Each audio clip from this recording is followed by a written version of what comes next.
안녕하세요. 이번 시간에는 신입 프로그래머 구직시 준비 혹은 빼야 하는 것에 대해서 얘기를 한번 해보도록 하겠습니다. 제가 지금 몸이 별로 안 좋아서 지금 기운이 없는 점은 이해 좀 해주세요. 자, 1번 포트폴리오 중요도 1순위. 포트폴리오가 없어도 취직되는 경우가 있습니다. 그렇지만 주로 안 좋은 자리가 많아요.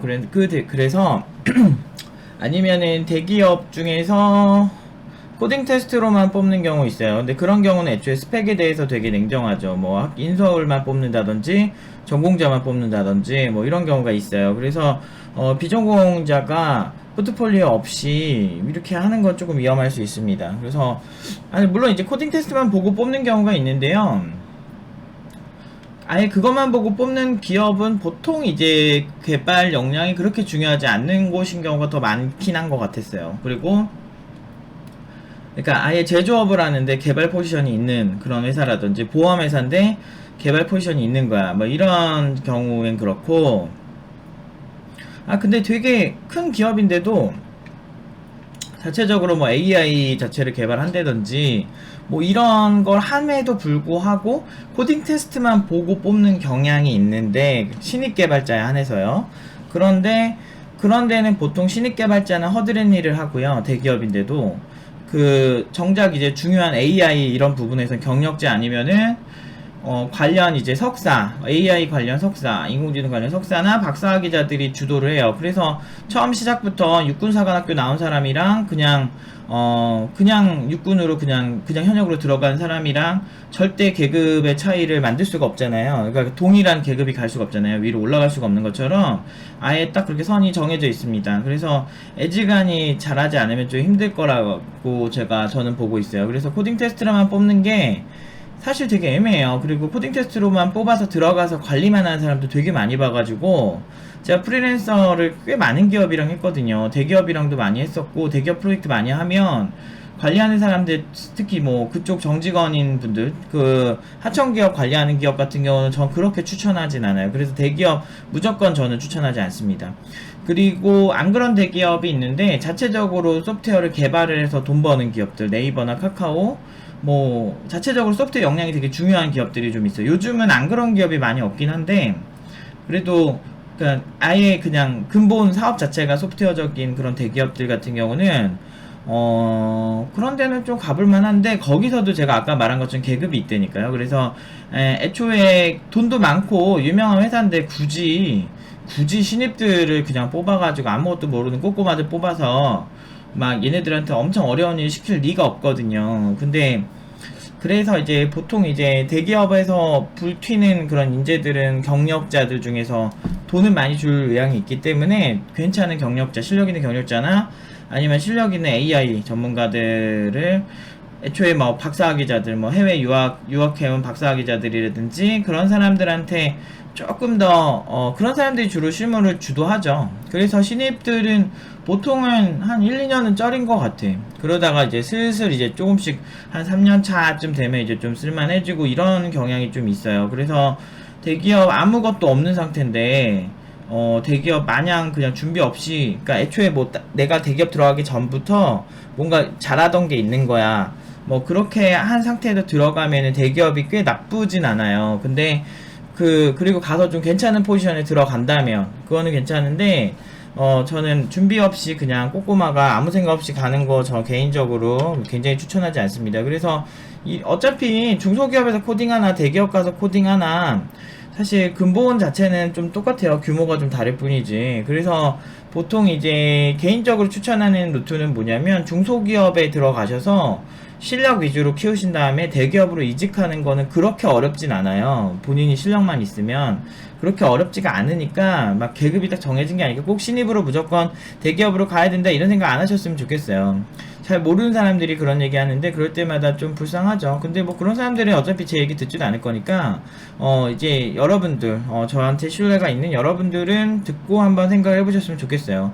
그러니까 인서울 전공자고 대기업에 붙었는데 일하는 포지션 자체가 괜찮아, 개발도 꾸준히 하는 것 같아, 실력이 느는 것 같아, 이런 포지션이면 저는 동의할 수가 있는데 그런 포지션이 한정된다는 거죠. 조직이 크면은 알짜도 있지만 비알짜들도 많은 거예요. 그래서 이 얘기 너무 길게 할 이유가 없는 것 같고, 자, 그래서 중소기업 기준 포폴 없는 신입은 거진다 안 좋은 자리 간다고 보면 된다. 왜냐면 중소기업, 여러분들 아무리 대기업 해도 네이버가 기업 규모가 3,500명 정도인데 3,500명이 여러분들이 들어갈 확률이 높은지, 아니면은 그 절대 다수인 중소기업에 들어갈 확률이 높은지 여러분 생각해 보실 필요가 있어요. 그게 좀 현실적이거든요.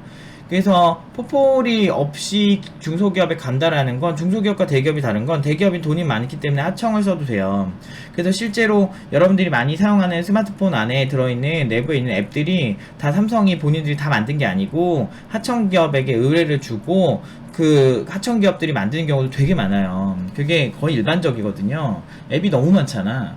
그래서 자체 개발이 아닌 경우도 많더라고요. 그래서 저희는 그 작업을 해본 적도 있고, 그렇기 때문에 일단은 무슨 얘기하고 싶었지? 그래도 계속 해볼게요.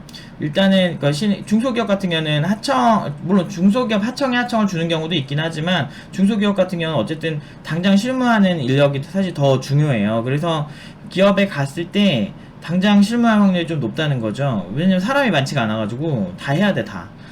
이런 것 때문에 저 같은 경우도 팀노바에 중소기업 가는데 좀 우대받아서 가는 게 제일 괜찮을 거다. 그리고 중소기업 중에 훌륭한 기업들이 꽤 많아요. 그러니까 그 기술력으로도 훌륭하고, 아니 대기업이 본인들이 그렇게 잘났으면 왜 그렇게 인수를 했어요. 기술들은 인수하는 이유가 다 있죠. 실리콘밸리 그 잘난 기업들이 왜 다른 기업들이 인수하냐고, 큰돈 주고 막 인수하잖아요.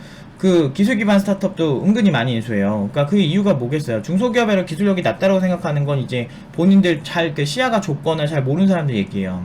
그런데 어쨌든 거기에 우대받아서 가면 되게 좋아요. 그리고 이제 그 CEO의 마인드가 되게 좋아서 출퇴근도 굉장히 탄력적이면서도 수준도 굉장히 높고 그런 회사가 있는데, 그런 회사 또 까다로워요. 그리고 페이도 많이 주고. 그래서 저는 개인적으로 중소기업을 처음에 가는 건 중소기업을 좀 많이 추천을 하는 편이에요. 그 다음에 대기업 가고 싶으면 2, 3년 정도 지나서 이제 점프해도 뛰어라. 그리고 현실적인 측면에서는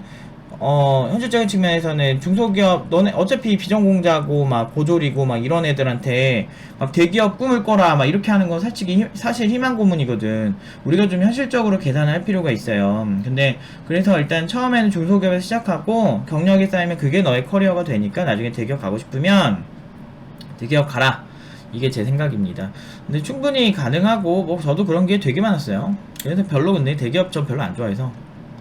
어쨌든 그래서 전문 분야는 이제 보통 포트폴리오 많이 봐요. 그래서 중소기업이 보통은 포트폴리오 이런 거를 거의 다 보는 것 같은데, 신입 개발자면. 근데 가끔은 안 보는 경우도 있어. 근데 그런 회사는 솔직히 좀 별로 좋은 기업은 아니거나 열정페이죠. 여러분이 열정만 가지고 이제 회사에 취직하려고 그러면 열정페이 받는 게 맞는 거지. 왜 또 회사는 나빠? 또 잘 생각해봐요. 회사는 나쁜 게 아니에요. 그냥 열정만 가져오면 열정값만 줘야지 기술값은 안 주고. 그거 그런 프레임으로 여러분들이 살면 되게 위험해요. 그러니까 어떤 그 회사 사장은 나쁘고 막 이렇게 근로자는 착하고 막 이런 거 같아도 그러지도 않아요. 다 자기 이해관계에 따라서 자 이득 보려고 하는 거지, 그런 프레임으로 가면 여러분 절대 고연봉장 못 됩니다. 오히려 그들을 이해하고 그들이 어떤 개발자를 원하는지, 어떤 개발자에게 끌리는지를 알고 공략을 해야죠. 그게 똑똑한 개발자예요. 하여튼 포트폴리오는 여러분들이 굉장히 중요합니다. 뭘 하셔도 상관없는데 그냥 여러분 실력을 어필할 수 있는 거면 다 좋을 것 같아요. 그러니까 그냥 나 이거 공부했어 이러고 끝나지 마시고, 공부한 거를 사용을 해보셔서 객관적으로 누가 봐도 이 친구는 이걸 만들 줄 아는구나 라는 정도는 있어야 된다는 거예요. 그게 없으면 그냥 여러분 뇌 속에 있는 그냥 증명 안 되는 그냥 뭐 뇌피셜이라는 거죠. 물론 이제 그거를 말을 잘 하시면 어필을 할 수는 있어요. 뭐 관련 그 경력자들이면 질문을 하실 겁니다. 그래서 여러분들에게 막 많이 물어보겠죠. 이거 해봤어요? 여기에서 이 부분 어떻게 튜닝 하셨어요? 뭐 이렇게 물어보겠죠. 근데 그거 답변 잘할 자신 있으면 포폴 안 준비해도 되는데 그거 여러분들이 준비해서 절대 못 이겨요. 특히나 그 회사에서 나름 그 찌질한 중소기업조차도 거기 CTO라고 있는 사람은 애지가 웬만하면 여러분들보다 기술력이 높을 거거든요. 그래서 보통은 포트폴리오를 준비하는 게 객관적이고 깔끔하고, 그리고 여러분들 이력서만 보고 보통은 2차 면접을 부르잖아요. 그래서 이력서를 보고 난 다음에 기술 면접을 진행을 하는 경우가 많은데, 그 대면 면접 이전에 여러분들을 부르게끔 만드는 게 또 포트폴리오예요. 그래서 포트폴리오는 가장 중요합니다. 그래서 뭐 여러분들이 뭐 이제 공학 특강, 뭐 이런 거 대학 특강 가면은 뭐 어떤 넥타이를 매고 어떤 정장을 입어야 되고 막 이런 거 제발. 근데 그런 거 좋아하는 기업들이 있어. 여러분들 되게 싫어하는 꼰대 기업들이 많이 그런데, 개인적으로 저는 그런 회사 제발 안 갔으면 좋겠는데. 물론 이제 그냥 혼자 생각이고, 생각은 여러분 다를 수 있으니까. 근데 약간 중견기업이고 업력이 15년 이상 됐으면서 그런 기업이 이제 정장 입고 오면 좋아하더라고. 아무튼, 뭐 여러분들 마음대로 하세요. 근데 개인적으로는 포트폴리오는 무조건 있어야 된다. 그런 기업, 근데 그런 수직적인 기업도 잘 맞는 사람들도 있긴 있으니까 제 말 너무, 이거 같은 경우는 여러분 취향대로 고르시는 걸로. 그 다음에 2번, 언어와 플랫폼 개발 능력. 당연히 이제 개발자니까 언어 하나는 꼭 하셔야 됩니다. 그리고 플랫폼에서 개발을 해보신 경험이 있으면 정말 좋아요. 왜냐면 많은 사람들이, 제가 이제 초보자들 상대할 때 피곤하고 개발자 커뮤니티 같은 거 막 보고 막 이런 애들 되게 상대하기 피곤한 이유가 뭐냐면, 일단 현업에서 좀 그렇게 답답한 개발자를 많이 봤고 대부분 저연봉이었고요. 근데 이제 시장의 실수요라는 거를 우리가 객관적으로 볼 필요가 있습니다. 근데 언어는 당연히 있어야 되는데, 그 어떤 꼬꼬마들이 보통은 이제 언어만 자꾸 신경 써요. 뭐 파이썬 해야 되냐? 뭐 자바 해야 되냐? 뭐 이렇게 하는데, 그냥 귀여워. 근데 그렇지 않고요. 실제로는 언어는 잘 해놓으시면 좋긴 한데요. 언어보다 더 중요한 게 뭐냐면, 그러니까 현실적으로 봤을 때 언어가 정말 중요한 건 사실인데, 언어보다 여러분들이 특히나 신입 개발자들이 구직할 때 우선순위가 높은 건 플랫폼 개발 능력이에요. 그러니까 왜 그러냐면, 일단 플랫폼이 뭔지부터 말씀드리자면, 뭐 운영체제가 될 수 있고요. 그리고 여러분들이 이제 사용하는 프레임워크, 뭐 이런 거, 뭐 예를 들면, 그러니까 플랫폼이라고 할 만한 게 뭐 웹이 될 수도 있겠네. 웹, 프론트엔드, 백엔드, 뭐 이런 것도 하나의 플랫폼이 될 수 있고, 그 선에서 개발을 잘 하시는 게 굉장히 중요해요. 왜냐하면 실수요가 거기 있어서. 그러니까 이거를 비유를 하자면, 여러분들이 이제 종이를 만들 건데, 우리가 취직해야 될 건 종이 만드는 공장인데, 여러분들이 나무에 대한 이해가 있으면은 종이 만드는 공장에 갔을 때 이득이긴 하잖아요. 괜찮잖아요. 여기서 나무는 언어고요. 종이를 만드는 기술은 플랫폼 개발 능력이라고 보시면 돼요. 근데 지금 당장 취직하기엔 일단은 종이를 만드는 법을 먼저 알아야 될 거 아니에요. 그 다음에 나무가 어떤 나무가 좋고 어떤 나무가 어떻게 자라났고, 그 다음에 어떻게 키우면 이런 열대우림에서 어떤 나무를 키우고, 이런 능력이 있으면 좋은 거거든요. 근데 이제 물론 이제 플랫폼 개발하려면 언어를 빼놓고 할 수는 없는데, 언어학만 강조하지 말란 얘기야, 내 얘기는. 그래서 언어만 이렇게 빠져가지고 언어만 막 최적화만 파는 애들이 있어. 근데 이런 애들은 그 열정을 조금 플랫폼 개발 쪽에도 써라.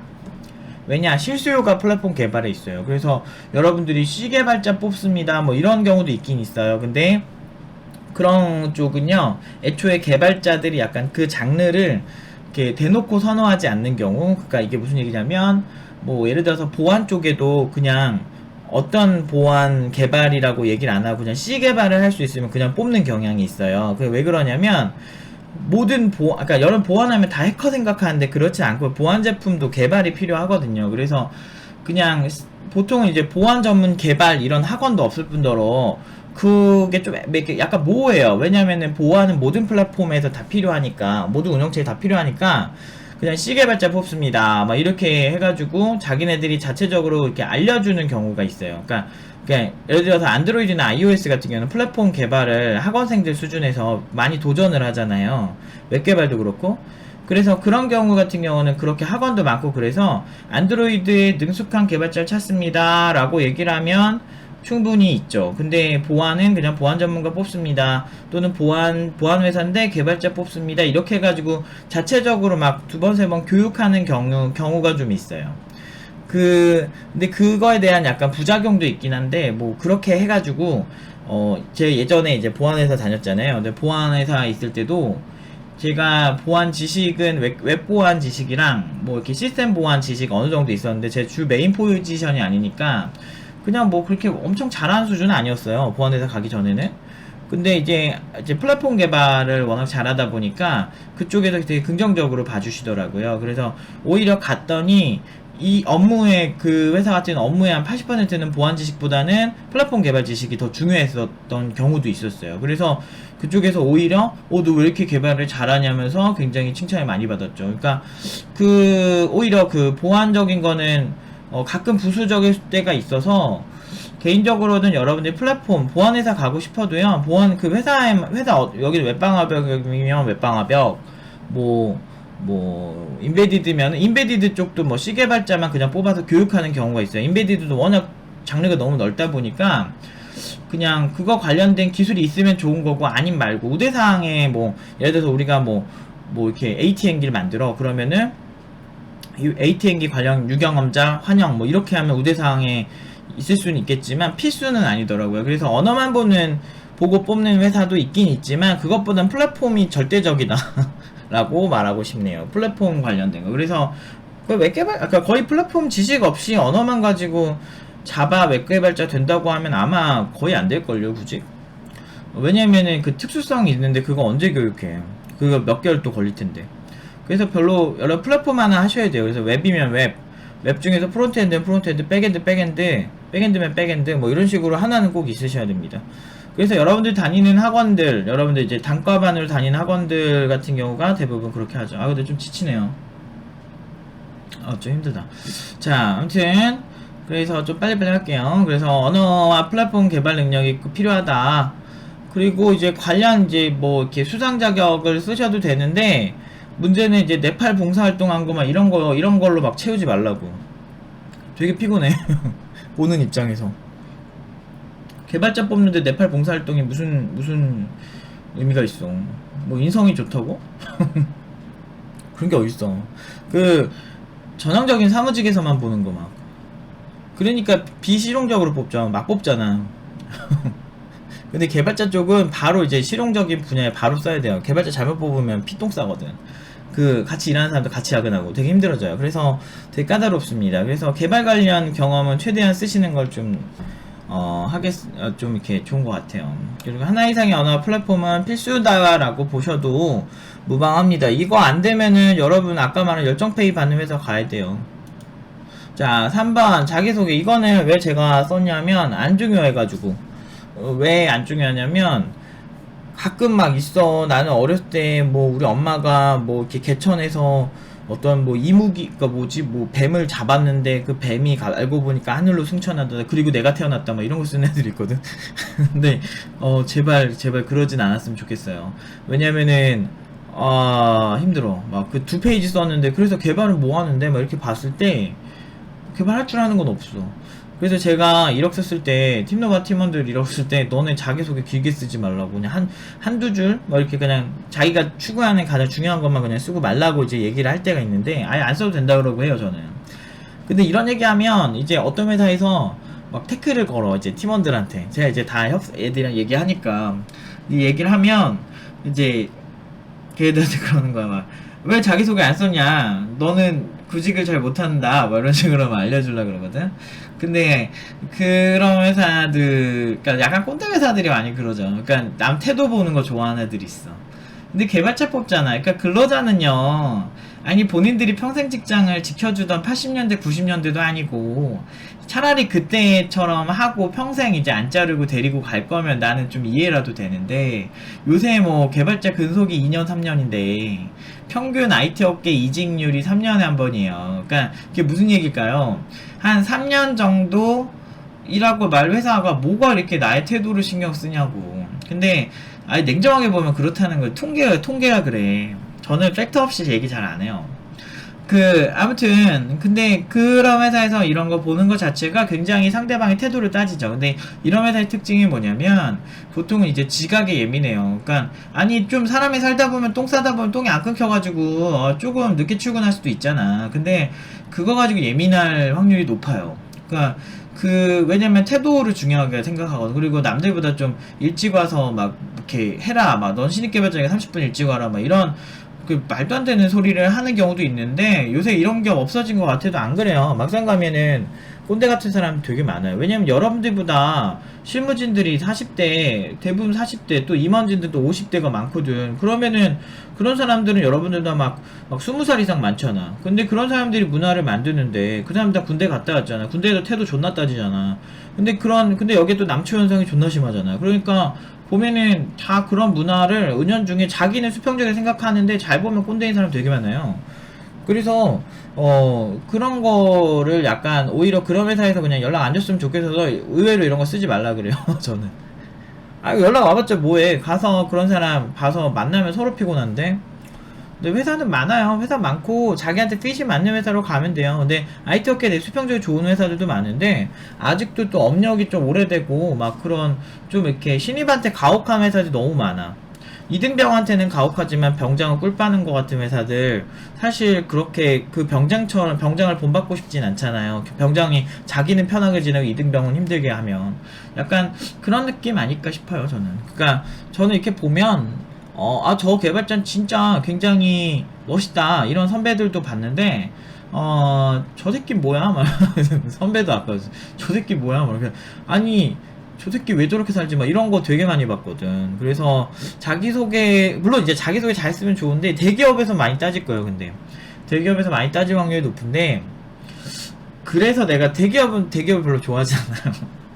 아니 그냥 이거는 그냥 개인 취향이니까. 이건 근데 저는 안 중요하다 생각하는데, 여러분들이 중요하게 생각하신다면 그러면 쓰셔도 좋을 것 같습니다. 아무튼 그 개인 생각입니다. 개인적으로 저는 저희 팀원들이 이거 자기소개 길게 써왔을 때 부작용 생기는 거 너무 많이 봐서, 꼰대 회사에서 연락이 너무 많이 오더라고요. 그래서 너무 힘들었다 한 친구가 있었어요, 한 명이. 그래서 저는 추천하진 않습니다. 그러니까 이게 실력이 없으면 이런 데서 가야지. 그 본인이 실력이 없는 거 본인 탓이지. 근데 실력이 있는 상태에서는 되게 짜증나죠. 그러니까 이거를 조금 말을 바꿔서 얘기하면, 제가 구직을 한다면 좀 자기소개 안 써요. 제가 일화를 조금 얘기해 드리자면, 자기소개를 열심히 썼었어요, 옛날에. 자기소개를 쓴 게 아니고 그냥 한 줄 썼었나. 그런데 나는 뭐 진취적인 개발자입니다, 뭐 이렇게 그냥 대충 쓰고 말았어. 경력자죠, 저는. 근데 거기서 이제 면접을 갔는데, 그 회사에서 CTO가 나온 거야. 근데 얘가 자기소개를 해보래. 날 보자마자. 그래도 내가 그랬지, 너 개발자인데요? 그랬지 내가. 근데 걔가 이렇게 똥 씹은 표정을 하더라고. 근데 젊은 꼰대예요. 젊은 꼰대인데, 그래가지고, 그래서 기술력이 중요한지 이렇게 봤지. 왜냐면 나는 면접 갔을 때 내가 평가 당한다고 생각 안 해요. 내가 그 회사를 평가한다고 생각하지. 서로 평가하는 걸 생각한다는 거죠.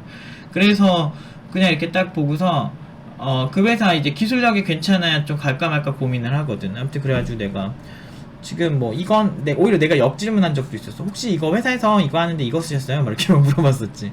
이게 실력이 있으면은 충분히 그러고도 남거든요. 나는 그래가지고 막 갔다 왔는데 막 그 개발자 하트 뿅뿅이어가지고 막 우리 회사 꼭 오세요 막 이런 경우도 꽤 있었거든요. 그래서 제가 면접을 제일 잘 보는 건 그 면접관을 알려주고 나오는 것이다. 특히나 경력자라면 더더욱. 내가 열심히 한 게 어필이 되려면 면접관이 마치 모르는 것도 좀 컨설팅도 해주고, 이런 게 정말 그 하이엔드 개발자의 덕목이라 생각을 저는 했었습니다. 그래서 그렇게 했는데, 그 사람이 아니라고 막 그러는 거, 저와 반대되는 입장을 막 얘기하는 거, 제가 한 주장에. 그래가지고 내가 스마트폰 딱 들고, 여기 딱 이거 보세요 이러면서 그 매뉴얼 딱 보여주면서, 여기 이거 봐봐, 내 말 맞죠? 그러니까 얼굴 빨개지더라고요.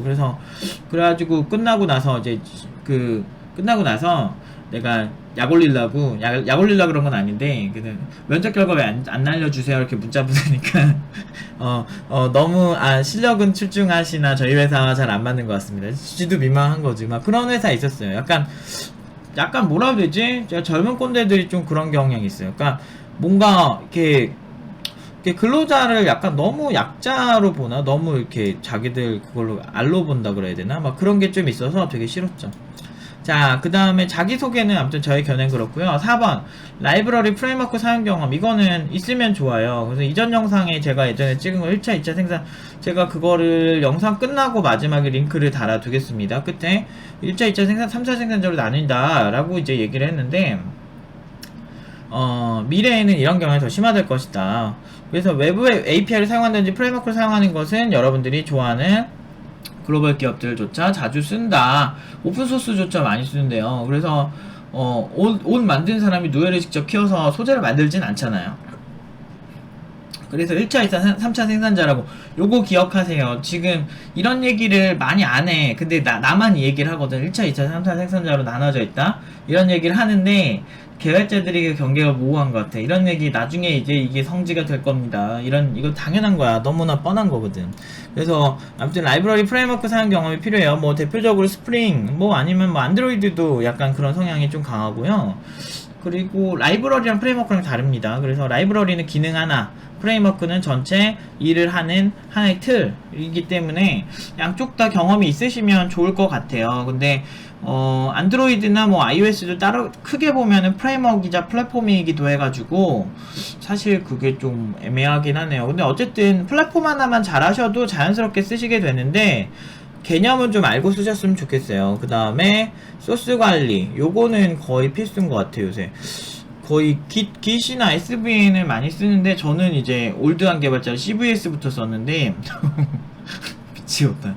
CVS는 지금 거의 뭐 구인도 안 하는 것 같아. 근데 그 다음 세대가 SVN 세대고 SVN으로 현업 많이 했죠. 그리고 Git 같은 경우도 요새 정말 많이 쓰는 것 같아요. 그래서 요새는 Git 하시는 게 맞는 것 같아요. 그래서 소스 관리를 하는 툴인데요. Git 자체의 사용법을 좀 공부해보시고 내 소스나 프로젝트 관리를 해보세요. 애지간하면은 Git 연동이 개발 툴에서 IDE에서 다 되거든요. IDE가 뭔지 모르시는 분들을 통해서 말씀드리면 개발 하는 툴이 있잖아요. 뭐 비주얼 스튜디오나 뭐 이클립스나 뭐 안드로이드 스튜디오나 뭐 엑스코드 뭐 이런 거에서 다 지원되니까 그거 연동하는 법 좀 연습을 해보셨으면 좋겠어요. 요즘 거의 필수인 것 같아요.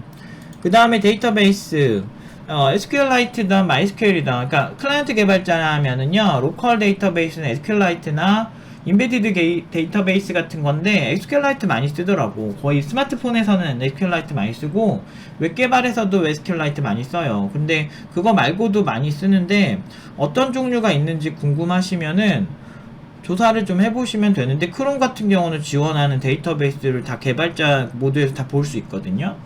그리고 안드로이드 가면은 안드로이드에서도 SQLite나 뭐 이런 거 아니면 저거 말고도 뭐 이것저것 갖다가 쓸 수는 있어요. 그러니까 그 외부 라이브러리 넣어서 쓸 수 있는 게 뭐였더라? 그 이름이 갑자기 기억이 안 나는데 뭐 그런 라이브러리들도 많아요. 그래서 그 다음에 이제 개인적으로 저렇게 로컬 데이터베이스보다는 로컬 RDBMS라고 하죠. 정확히 말하면 로컬 데이터베이스보다는 MySQL 같은 데이터베이스를 더 추천해요. 그러니까 MySQL 쓸 거면은 라이센스적인 것 때문에 마리아DB를 더 많이 추천을 하긴 하는데 포스트그레스 SQL도 괜찮아요. 그래서 요런 이제 고전적인 오라클도 괜찮은데요. 오라클은 거의 유료 중소기업 기준으로는 좀 가격 부담이 있어가지고 그 오라클 쓰는 중소기업도 있긴 한데 대기업 위주로 오라클을 좀 많이 쓰고요.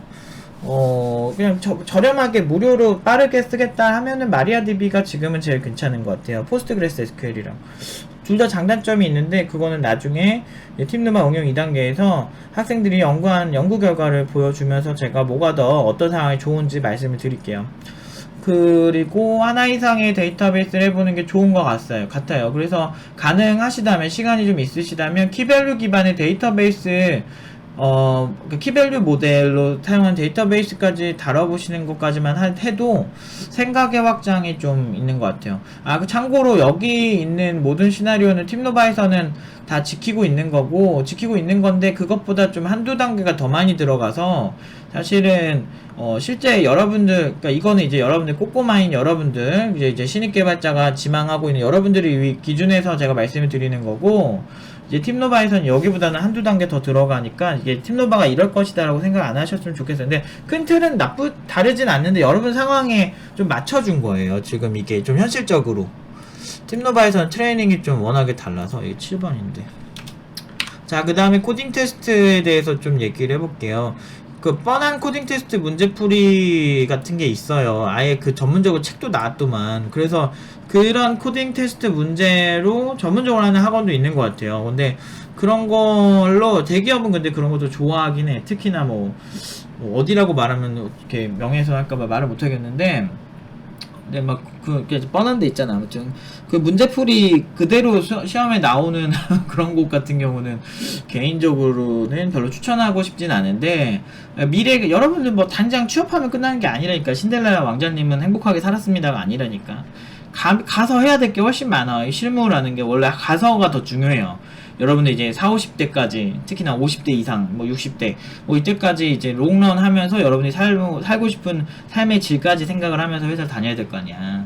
그런 측면에서 저는 개인적으로 여러분들이 개발자라는 정체성을 지키기 위해서는 실무를 좀 제대로 합리적으로 하는 회사를 가는 게 맞는 것 같아요. 근데 대기업은 뽑아놓고 하청 관리시키고 아니면 막 좀 이상한 업무 시키는 경우를 너무 많이 봐가지고 핵심은 또 박사학 기자들 시키고 아니면 또 되게 잘하는 애들만 시키고 그래서 여러분들 신입 개발자들 괜히 이렇게 열심히 해가지고 갔는데 거기서 원하는 업무 안에서 개발자의 꿈을 접어야 될 수도 있단 말이야.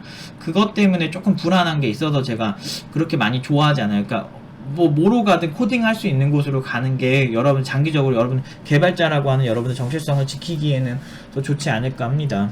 근데 어쨌든 코딩 테스트가 다 뻔한 문제풀이는 아닙니다. 뻔한 문제풀이는 저는 좀 반대예요. 그렇게 하는 건 별로 안 좋고 코딩 테스트인데요. 실제 쓸만한 생각해볼 만한 문제를 던지는 회사들이 있어요. 뭐 예를 들면 저도 뭐 이런 질문 많이 하는데 만약에 어떤 애가 RDBMS를 써봤어. 그러면은 만약에 RDBMS에서 위치정보 연산을 하는데 주변에 있는 사람들을 가장 빨리 갖고 오는 방법이 뭐가 있을까? 뭐 이런 식의 그러니까 준비가 안 되는 그런 문제들이 좀 있거든요. 그래서 만약 쿼리를 당신은 튜닝을 할 건가 아니면 그러니까 코드상으로 문제를 해결하는 방법이 있고 저장하는 데이터 구조를 바꿔서 문제를 해결하는 방법이 있고 그 다음에 데이터베이스 쿼리 자체를 능숙하게 써서 바꾸는 방법이 있어요. 근데 그거는 실제로 결과를 볼 수는 없죠. 근데 그 사람이 어떤 문제를 풀이하는지 과정을 보고 싶은 거야. 이 사람 똑똑한지 안 똑똑한지.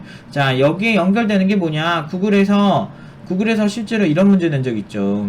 아까 삼성전기인가? 옛날에 삼성전기에서도 이런 문제 냈었는데 뭐지? 백두산을 자신의 기술로 바꾸는 방법을 설명하시오. 뭐 이런 거라든지 아니면 구글에서 지금 만약에 당신이 타고 온 엘리베이터의 속도를 측정해 보실래요? 당신의 지식으로. 이런 터무니없는 문제를 구글에서도 많이 내요. 그게 왜 그러냐면 이 사람 과정을 보고 싶은 거예요. 정답이 없는 문제를 내는 경우는 대부분 그래요. 그래서 사람마다 자기가 가진 배경에 따라서 이 문제를 해결하는 방법이 다르다고.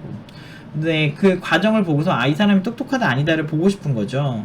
정답이 없는 문제 우리 한국 사람들 얼마나 힘들어해. 우리나라는 정답 사회인데 그런 사회인데 실무는 그렇지 않다는 거죠. 그래서 그걸 보고 싶은 거예요. 그리고 관련 지식이 얼마나 있는지도 다 보이고요.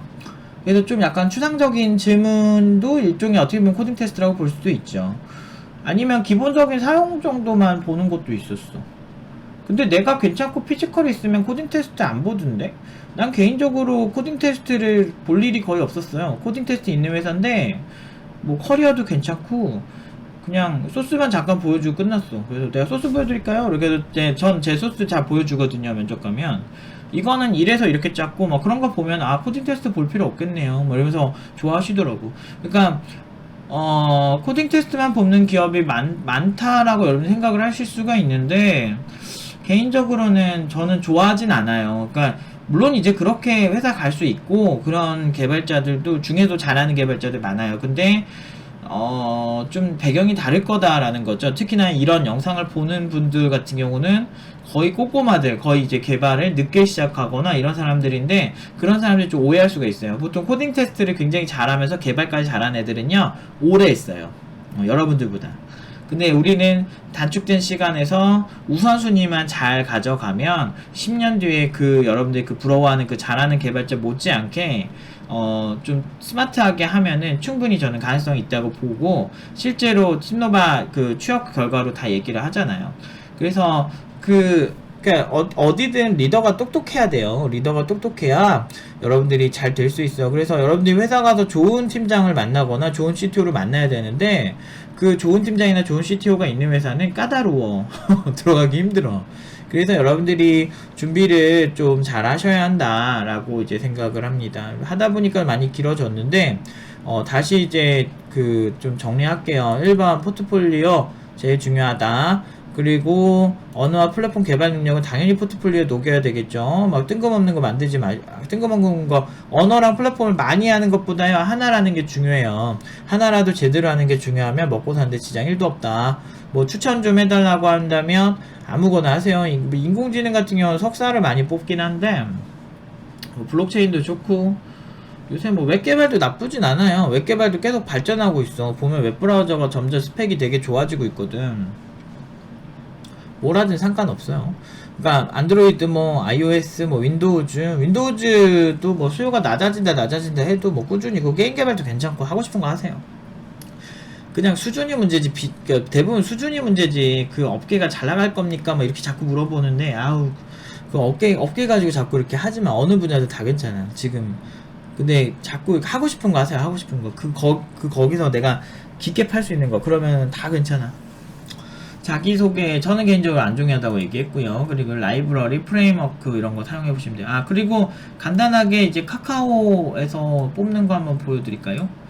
보면은, 아까 하나 열었는데, 아키텍트를 모집을 한다고 하는데, 여기 보시면 고나 자바나 파이썬 등으로 개발된 오픈소스를 업무에 활용 경험이 있는 뭐 이런 거 있잖아요. 리눅스는 플랫폼이죠. 웹 어플리케이션은 봐봐요, 필수 경험과 역량이죠. 그래서 오픈소스 활용, API 활용이라 그랬죠 아까. API 활용, 프레임워크나 API 활용이 거의 필수다. 그래서 이거는 경력자긴 한데 웹 어플리케이션, 리눅스 환경 다 플랫폼이에요, 실제로 뽑는 거 보면. 그리고 실제로 뭐 여기 보면 엘라스틱서치나 노에스큐엘, 이거 팀노바에서 굉장히 많이 했죠. 최근에 이제 지연이가 이제 노에스큐엘 그 연구 결과 올린 적 있었죠. 그것도 노에스큐엘입니다. 그래서 DBMS, 와스, 웹이나 와스, 그리고 OS 다 플랫폼적인 거고, 그리고 이거는 뭐 리눅스 이제 숙지 어느 정도 할 수 있느냐, 그리고 git 같은 거 아까 다 여기 써 있죠. 카카오도 이렇고요. 네이버도 한번 볼까요? 자코리아에서 보고 있어요. 클로바 AI, 음성, 인공지능은 조금 다르긴 할 텐데, 보시면은 필요 역량의 자바스크립트, 뷰.js 플랫폼이죠. 에이작스, 그러니까 라이브러리라고 볼 수도 있죠. 프레임워크라고 볼 수도 있고, 그리고 에이작스, 이거 웹 2.0 얼마큼 해봤느냐. 그러니까 웹이에요, 여기까지 웹. 다 웹이네. 다 프론트엔드네.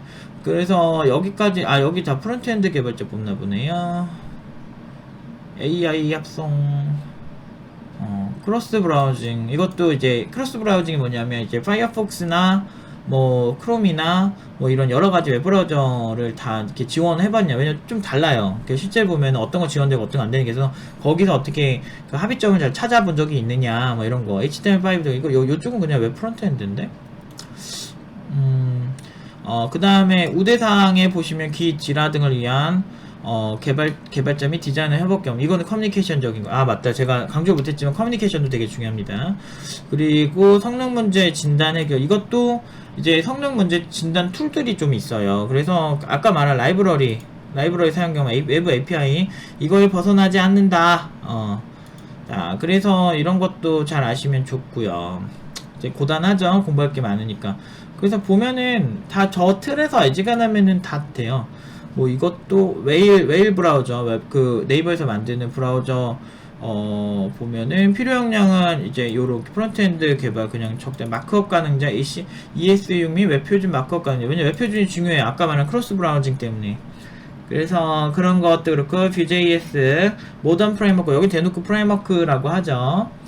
Vue.js도 프레임워크입니다. Node.js도 마찬가지고요.